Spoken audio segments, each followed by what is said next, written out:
Ну, это комплексная работа, связанная еще и с документированием, хочу это подчеркнуть.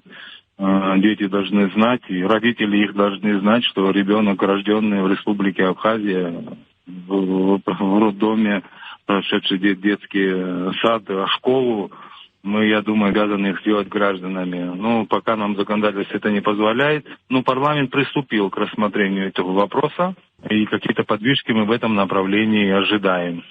Потому что это очень животрепещущая тема, это важная тема, и когда родители знают, что его ребенок в этой стране, на своей родине, его перспектив не имеет, конечно, они будут смотреть потом и на восток, и везде, и будут стараться, конечно, выехать, чтобы где-то быть уже такими легальными гражданами той или иной страны. Вот эту вот легальность гражданства необходимо дать нашим детям, рожденные тут у нас в республике.